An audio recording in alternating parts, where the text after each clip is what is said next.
Tidak ada Quran, tidak ada hadis, ini bid'ah. Jangan asal ngomong, membodoh-bodohi orang. Kami pengikut salafus soleh, tidak ada Quran, tidak ada hadis, bid'ah. Na'udzubillah. Banyak hari ini orang tidak sadar membonsai Islam. Merusak Islam. Dia baca 200 hadis, dia simpulkan Islam dengan 200 hadis.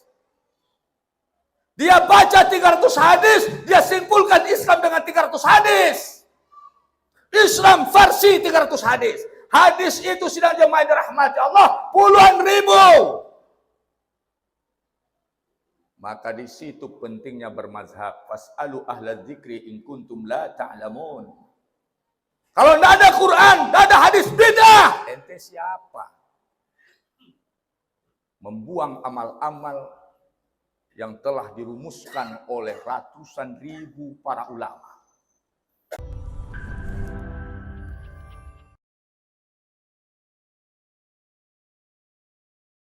Assalamualaikum warahmatullahi wabarakatuh. Alhamdulillahi rabbil alamin. Wa bihi nasta'in ala umuri dunya waddin. Asyhadu an la ilaha illallah wahdahu la syarika lah. Wa nahnu nashhadu anna Muhammadan abduhu wa rasuluhu la nabiyya ba'dah.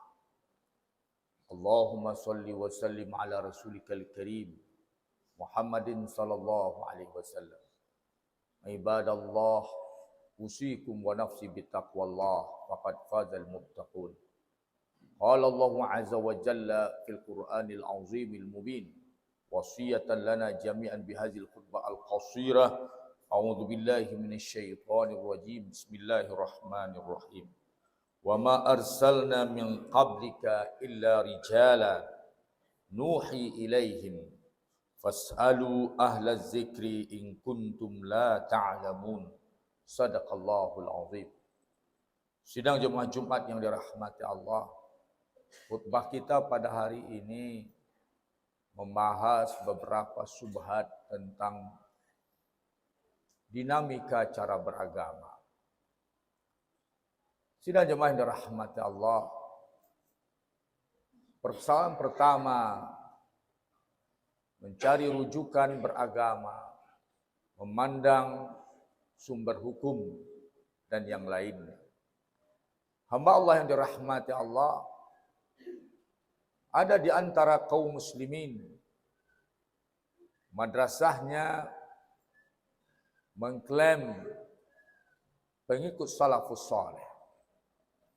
Semua kita sepakat, kita mengikuti salafus saleh.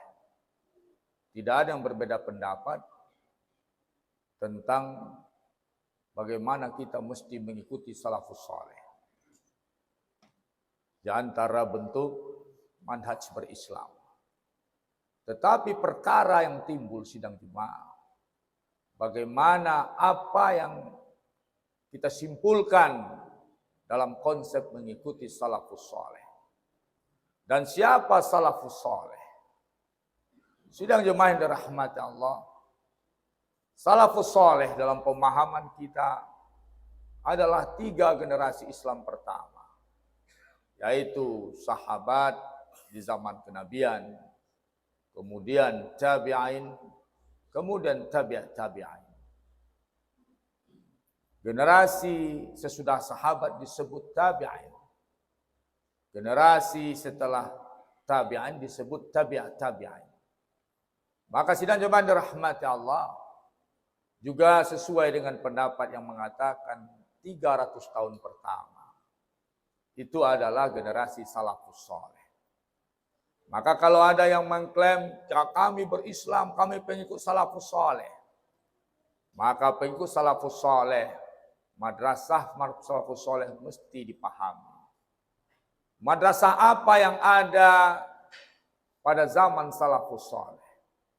Yaitu sidang jemaah, sahabat-sahabat setelah sepeninggal kenabian, setelah Nabi wafat, mereka membuat madrasah-madrasah kajian-kajian. Maka kajian-kajian itu akhirnya sidang jemaah melahirkan 4 madrasah terkenal dalam Islam. Yang pertama sidang jemaah, madrasah mazhab Hanafi di Irak. Madrasah mazhab Maliki di Madinah. Madrasah mazhab Syafi'i. Kemudian madrasah mazhab Hambali juga di Irak. Sidang jemaah dirahmati Allah. Kenapa ini kita sebut madrasah salafus saleh? Karena Imam Abu Hanifah adalah tabi'in. Dia berguru kepada sahabat, dia murid dari para sahabat. Dia lahir 80 Hijriah, meninggal 150 Hijriah. Salafus saleh 300 tahun pertama. Abu Hanifah lahir di 80 Hijriah, meninggal 150 Hijriah. Maka dia juga tabi'in. Sidang jemaah yang dirahmati Allah. Dia adalah salafus saleh. Dan madrasahnya, mazhabnya, mazhab salafus saleh. Jadi salafus saleh sejak dahulu sudah pakai mazhab. Salafus saleh sidang jemaah yang dirahmati Allah pakai mazhab. Pertanyaan akan muncul, sering ditanyakan, mana kita mesti bermazhab dan apa dalil bermazhab? Insyaallah nanti kita jawab sidang jemaah yang dirahmati Allah. Nah, madrasah pertama, madrasah Abu Hanifah. Dia adalah madrasah fikih dan madrasah akidah. Akidah yang dirumuskan oleh Abu Hanifah, yaitu dalam kitabnya Fiqhul Akbar, Fiqhul Absat, Maqwasidh fil Aqidah. Itulah rujukan rumusan akidah oleh Imam Abu Hanifah. Kemudian sanadnya turunannya muncul kitab Tahawiyah, Akidah Tahawiyah. Kemudian nanti berkembang menjadi madrasah akidah tersendiri, yaitu madrasah akidah Maturidiyah. Dan itu ahlu sunnah wal jamaah. Dan itu mazhab salafus saleh. Jadi kalau orang mengatakan saya pengikut salafus saleh, tapi dia menolak mazhab, dia anti mazhab, dia bukan salafus saleh. Dia bukan salaf, pengikut salaf, dia pengikut khalaf. Sidang jemaah yang dirahmati Allah. Ini madrasah pertama. Madrasah kedua di Madinah, di Darul Hijrah, madrasah Imam Malik. Imam Malik sidang jemaah yang dirahmati Allah, tabi'in salafus saleh. Dia lahir 93 Hijriah, yaitu 13 tahun lebih muda daripada Imam Abu Hanifah. Tapi dia di Madinah, sedangkan Abu Hanifah di Irak. Sidang jemaah dirahmati Allah, meninggal 179 Hijriah. Itu Imam Malik. Hamba Allah yang dirahmati Allah, mazhab Imam Malik adalah mazhab as-sunnah. Dia sidang jemaah dirahmati Allah, dia punya metode istinbat hukum yang paling banyak. Dia tidak semata-merta ada orang sekarang kalau tidak ada Quran, tidak ada hadis, langsung bid'ah. Sidang jemaah yang dirahmati Allah, bagaimana dengan salafus saleh perkara bid'ah membid'ahkan, memandang suatu bid'ah, bagaimana salafus saleh menentukan hukum, maka kita lihat Imam Malik menentukan hukum. Imam Malik jika ada kasus hukum, pertama yang dia lihat sidang jemaah yang dirahmati Allah, ada Al-Quran, dalil Quran atau tidak. Jika tidak ditemukan dalil Quran, maka dia akan melihat kepada hadis. Jika tidak ditemukan dalam hadis, dia akan melihat kepada ijma. Jika tidak ditemukan dalam ijma, dia akan melihat pada qiyas. Tidak ditemukan dalam qiyas, dia akan melihat pada maslahatul mursalah.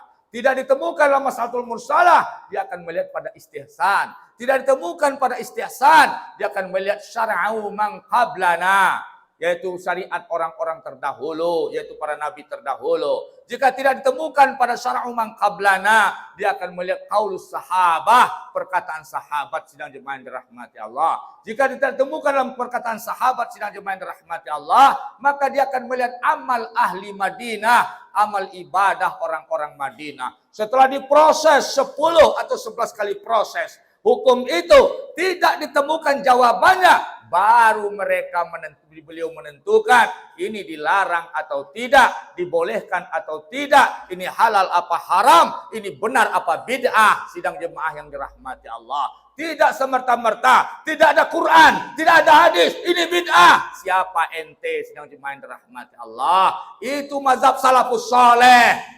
Mazhab salafus saleh sidang jemaah punya manhaj yang jelas. Itu yang manhaj salafus saleh. Jika tidak ketemu Quran, lihat hadis. Tidak ketemu di hadis, lihat pada ijma. Tidak ketemu ijma, lihat pada qiyas. Tidak ketemu qiyas, lihat perkataan sahabat. Tidak ketemu perkataan sahabat, lihat maslahatul mursalah. Tidak ketemu maslahatul mursalah, lihat istihsan. Tidak juga ketemu istihsan, nanti lihat saddu zari'ah, konsepnya Imam Ahmad bin Hambal. Jika tidak ketemu juga, antum lihat nanti syara umang qablana, syariat nabi-nabi terdahulu. Jika tidak ditemukan juga sidang jemaah yang dirahmati Allah, maka lihat amal ahli Madinah menurut konsep Imam Malik. Jadi kalau antum cerita salafus saleh, manhaj salafus saleh, itulah manhaj salafus saleh. Jangan asal ngomong, membodoh-bodohi orang. Kami pengikut salafus saleh. Tidak ada Quran, tidak ada hadis, bid'ah. Na'udzubillah. Banyak hari ini orang tidak sadar membonsai Islam. Merusak Islam. Dia baca 200 hadis, dia simpulkan Islam dengan 200 hadis. Dia baca 300 hadis, dia simpulkan Islam dengan 300 hadis. Islam versi 300 hadis. Hadis itu sidang jemaah yang dirahmati Allah puluhan ribu. Maka di situ pentingnya bermazhab. Fas'alu ahla dzikri in kuntum la ta'lamun. Kenapa? Misalkan saya bermazhab Syafi'i. Seumuran hidup saya hanya mampu menyampaikan 1000 hadis. Jangan Anda hukum Islam dengan 1000 hadis yang saya sampaikan. Jangan Anda berdalil dengan apa yang saya sampaikan. Kenapa? Ada mazhab di belakang saya yang telah menghabiskan sejak zaman salaf sampai zaman sekarang menyimpulkan Islam, memakan tenaga ahli tiap generasi ratusan ribu orang sehingga menyimpulkan Islam yang kompleks, Islam yang syamil dan kamil, Islam yang besar. Maka kesimpulan Islam lihat kepada madrasah para salaf. Jangan kita pula yang menyimpulkan Islam dengan 200 hadis, dengan 10 hadis. Ini kelemahan sidang jemaah. Orang-orang yang menolak mazhab. Terus orang bermazhab gimana? Saya misalkan saya bermazhab Syafi'i, saya hanya perwakilan mazhab yang menyampaikan sebagian konsep Islam kepada Anda. Islam bukan sesuai yang sebesar yang saya paham, tidak. Islam lebih besar. Hari ini orang membonsai Islam. Memahami Islam, menyimpulkan Islam hanya dengan puluhan hadis. Menyimpulkan Islam hanya dengan ratusan hadis. Kalau tidak ada Quran, tidak ada hadis, bid'ah. Ente siapa? Membuang amal-amal yang telah dirumuskan oleh ratusan ribu para ulama. Sidang jemaah yang dirahmati Allah. Madrasah Malik. Madrasah Syafi'i. Madrasah Syafi'i. Sidang jemaah yang dirahmati Allah. Gabungan konsep konsep Imam Malik dengan konsep Abu Hanifah. Imam Syafi'i orang Gaza, Palestina. Cucu Hasim kakek Nabi. Satu suku dengan Nabi. Sama-sama Bani Hasim. Hasim kakek Nabi merantau ke Palestina. Berketurunan di sana, salah satu keturunan adalah Imam Syafi'i. Maka Imam Syafi'i belajar pada Imam Malik. Dibawa oleh ibunya yang janda ke Madinah. Belajar pada Imam Malik. Tuntas belajar dengan Imam Malik, belajar dengan Mufti Mekah. Selesai belajar dengan Mufti Mekah, pergi ke madrasah Abu Hanifah. Maka setelah dia belajar gabungan rumusan mazhab Malik, mazhab Hanafi, muncullah mazhab Syafi'i. Dua metode, nas dan rumusan ar-ra'y. Lahir mazhab Syafi'i. Maka mazhab Syafi'i itu gabungan dua rumusan dan mazhab yang terbesar dalam dunia Islam. Sidang jemaah, Imam Syafi'i salafus saleh. Lahir 150 Hijriah, meninggal 204 Hijriah. Di antara imam yang berempat, Imam Syafi'i lah yang paling muda, yang paling pendek usianya. Hanya 54 tahun meninggal. Dikeroyok oleh pengikut Malik di Mesir setelah dia hijrah ke Mesir. Kemudian sakit-sakit dan meninggal. Sidang jemaah yang dirahmati Allah, muridnya Imam Ahmad ketika Syafi'i ada di Irak didampingi oleh seorang anak muda yang soleh, yang alim, yaitu Imam Ahmad bin Hambal. Lahirlah mazhab Hambali. Imam Ahmad bin Hambal lahir 164 Hijriah, meninggal 241 Hijriah. Sidang jemaah yang dirahmati Allah, dia lebih muda dari Imam Syafi'i 14 tahun. Madrasah Imam Ahmad, madrasah fikih dan madrasah akidah. Maka dia keluarkan kitab Usulus Sunnah sebagai rujukan kitab akidah di mazhab Hambali. Kemudian sidang jemaah dirahmati Allah, Imam Ahmad di dalam merumuskan hukum yang pertama, kalau ada kasus dilihatnya Quran, dilihatnya hadis, dilihatnya ijma'. Tidak ada di ijma', dilihatnya qiyas. Kemudian salah satu ciri khasnya adalah syadduz zari'ah. Jadi sidang jemaah, ulama dahulu, para salafus saleh, ketika memutuskan hukum sebelum menentukan halal haram, boleh tidak boleh, bid'ah tidak bid'ah, maka mereka memproses setidaknya 5 langkah seperti Imam Syafi'i. Tetapi Imam Syafi'i walaupun langkahnya yang paling pendek yaitu Al-Quran, hadis, ijma', qiyas, qaulus sahabah, perkataan sahabat yang tidak ditentang oleh sahabat yang lain.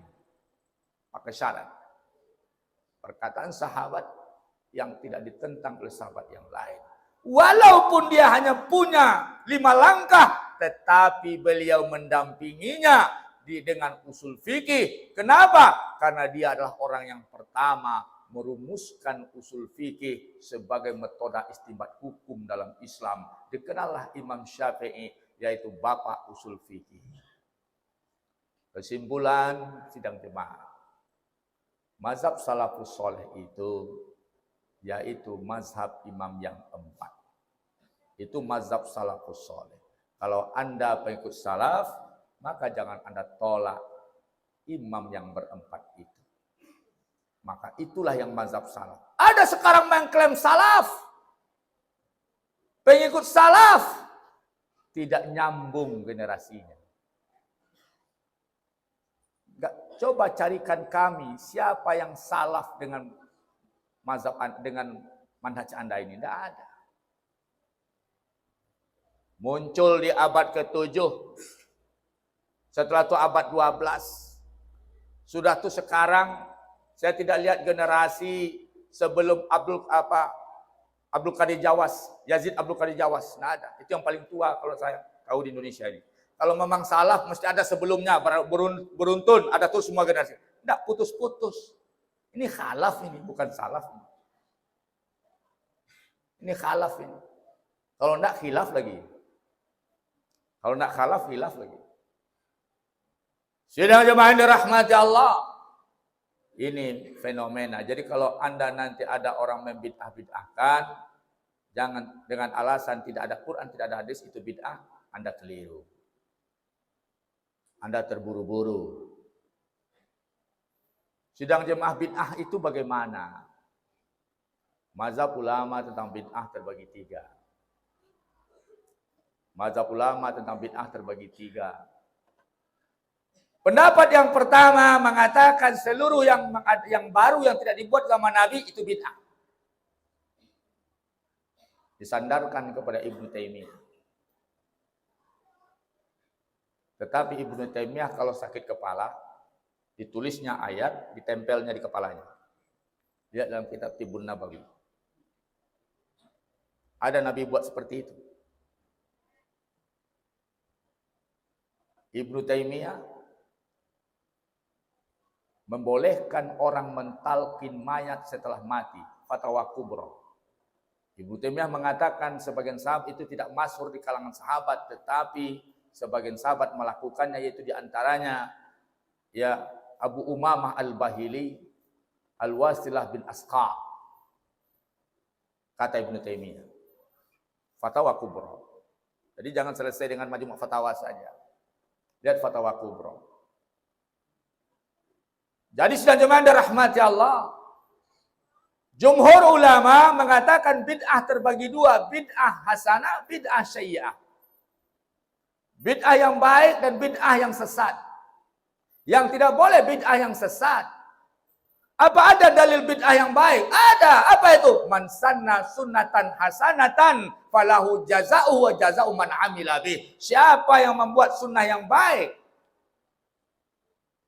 Oh, maksudnya hadis as-sunnah. Di situ kalimatnya nakirah. Man sanna sunnatan.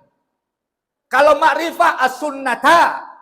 Tapi sunnatan hasanatan nakirah.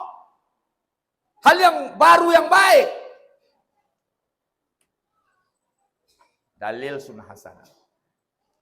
Lebih dahsyat bid'ah versi hukum bid'ah versi Is bin Abdissalam Sultan Ulama dalam kitabnya Qawaidul Kubra. Bid'ah itu hukumnya 5. Wajib, sunat, mubah, makruh, haram. Apa yang mubah? Salaman setelah sholat menurut Iz bin Abdissalam itu bid'ah mubah. Menurut Nawawi itu sunat. Mandub. Itu contoh saja. Jadi jangan menerjemahkan bid'ah itu. Bukan kita pro bid'ah. Kita sepakat setiap yang bid'ah dalam neraka. Tetapi kita berbeda pendapat menentukan objek bid'ah. Itu perbedaan kita. Objek bid'ah. Sidang jemaah yang dirahmati Allah. Ini madrasah. Terus apa perbedaan madrasah akidah? Ada satu lagi, Abul Hasan Al-Asy'ari. Menjelang tahun 300-an berkembang mazhab Abul Hasan Al-Asy'ari, mazhab akidah salafus saleh. Apa perbedaan mazhab Abul Hasan Al-Asy'ari dengan Maturidiyah? 90% sama, 95% sama. Mazhab Hanafi, mazhab salafus saleh sama. Dengan usul sunnah nyaris sama, hanya sedikit perbedaan tentang menentukan hukum Quran kalamullah.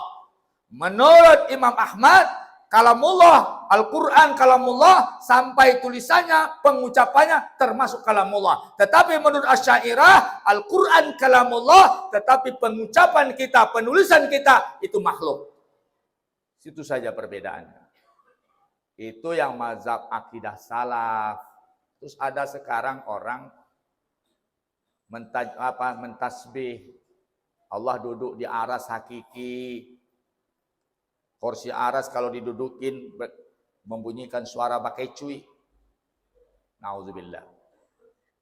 Ini tajsim, tasbih. Itu bukan mazhab salafus saleh. Mazhab salafus saleh tafwid, serahkan makna pada Allah.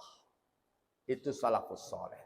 Sidang jemaah yang dirahmati Allah, itulah mazhab salafus saleh yang tidak mungkin kita lengkapi dalam waktu yang terbatas ini. Fa'tabiru ya ulil absar la'allakum turhamun.